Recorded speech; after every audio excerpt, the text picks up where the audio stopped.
Well, if you think summer's hell on batteries, try winter. These things hate real cold. Makes it harder for the battery to get a charge when you're driving, or harder for it to deliver juice to your starter, for example, when you're starting up on a cold morning. So give your battery a boost for the winter the easiest way I know how. A quick terminals tune-up. Here's how you do it.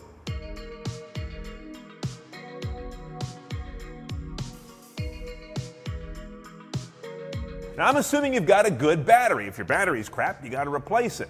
But even if you do, this is good behavior no matter how old or healthy your battery is or isn't. Now, first off, I always work on batteries with some gloves. I do that because batteries, first of all, tend to attract a lot of real nasty, greasy dirt on top of them, and they can also have other sorts of corrosive chemicals that build up on the top, depending on how poorly maintained yours is. Once we're in that shape, you want to grab a wrench, and the first thing you want to know about using wrenches around batteries is don't lay them on the battery. This is basically a metal conductive bar. If it's long enough, this one isn't quite, but if it is, it'll arc this terminal to this terminal, or this one to body metal. And then you're going to see some fireworks. Your household outlets have, what, 15 or 20 amps coming out of them? This thing has hundreds of amps available from it. You don't want to arc this to anything, so keep tools off it. Start by loosening up the black or negative terminal whenever you work on a battery. It's just the nature of these things. And then put that aside so it's not going to flop back over and reconnect itself through cable memory. Then you undo the positive side. Notice it doesn't take a lot of force, because it should not have taken a lot of force to tighten these things. And now I'm going to secure that over there. Now my terminals are available. I put my wrench away from the battery, lift off what should be there, these little felt protectors that also help prevent corrosion. Now mine are in good shape. I'm going to reuse these. But if yours are all full of acid or that crusty stuff that grows, or maybe not there at all, you either obviously need a new set or need to replace the ones you've got.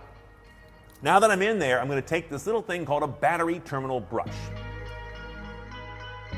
You've got this part of it here, which goes over the terminal on the battery to clean the outside of it, and then you unscrew it, and you got this fine little brush in here, which goes inside the cable that goes to that and cleans the inside. So do one part at a time. Note, I'm keeping all my tools away from the battery, resisting the temptation to rest them here. So first I'll take my internal brush, and now I'm just going to get in there.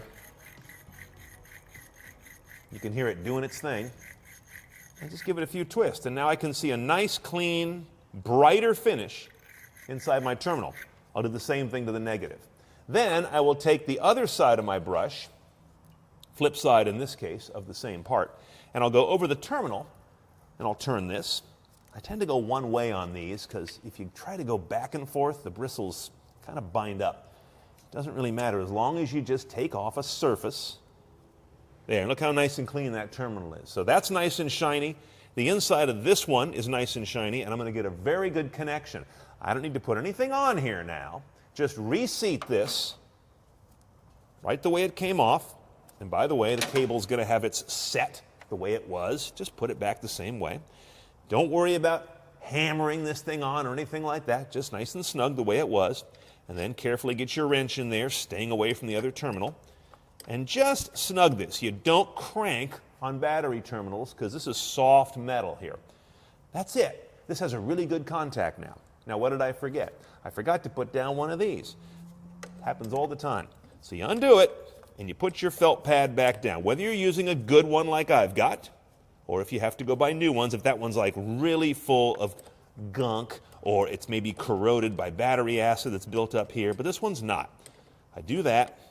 Again, just a little bit of a snug. That's not going anywhere.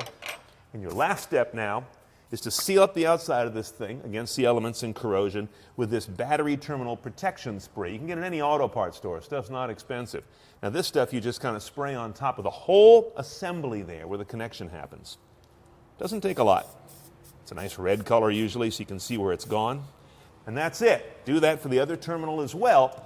And now you've got a nice clean connection that you know is going to do the best at making all of this power flow efficient.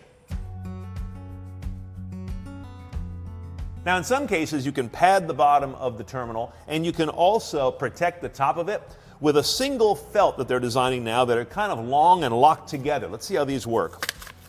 You open these up and they obviously have red for the positive side, black for the negative. I'll take out my red one, and the way this works is once you undo your terminal, you take off the traditional red disc, like so, and you replace it with this elongated one. Then I'll place my red terminal back on in the right place. Now, supposedly, now I've got some accessory wires here that make this a little tricky, but with a clean terminal, you can come along here and supposedly just sort of cinch this together. It's just barely long enough. Oh, I see how that works. Yeah. Okay. It's not bad. It gives you a little bit of protection against shorts at the top here, as well as making sure you don't get a lot of corrosion around the terminal and the post connection. Not bad. Not sure I'm totally convinced, but you can try these. Now, how do you keep the charge in here now that it can flow back and forth so well? One way is to make sure you drive your car. Rule of thumb, at least once a week. And if you take a lot of trips that are under 10 minutes, those are hard on batteries, especially in the winter. It's not really enough time for the car's alternator to recharge the battery. Push for drives of 10 or 15 minutes on the short end, or at least have a number of those, along with any shorter drives you may do. But give this thing a chance to get a charge. Take it on the freeway once in a while. Now, of course, a lot of folks are aware of these battery tenders, chargers, maintainers, trickle chargers, whatever you want to call them. These are very handy. I'll talk about why I don't use one anymore in just a moment, although I do still have a pigtail on this car that I use for easy connection of one. This is a little bit of a relic for me, but it makes it very easy using an industry standard connector to plug this thing in and start trickle charging your car, and this can run all winter long if it's a car you don't drive when the weather's nasty. Why don't I use one of these anymore? I did for many years, and I know two people now who burned down their house and someone else's house where they were storing their car because they had one of these things running. And so said the fire department. So there is a risk of having a permanently connected charger, I am now convinced. It's a little higher than I'm willing to accept. So what I do instead of running one of these, and this is an acquired taste, is I have a disconnect here, a quick disconnect on my battery. This is only good for cars you drive rarely. This is on the negative side. And what you do is you turn this knob, and when you do that, it breaks the connection in there electronically. This is no longer connected. Even if I put it back on the battery, this car currently has no battery connection. Until I take that knob, that'll be down there, I'm just going to show you here, and I turn that again, and that makes my ground connection again. Now the circuit is live and the car has juice again. Again, you don't do this for a car you drive frequently because you lose things like radio settings, clock settings. On an older vintage car though, rarely driven car, specialized exotic, maybe it's an autocross car you don't use all winter, this is actually a great way to go, and there's nothing to worry about in terms of having some charger out there doing whatever it's doing 24/7. Okay, simple tips. Get in the habit. They're like flossing. No one does it, but everyone should. And these are particularly important during the winter with a capital W.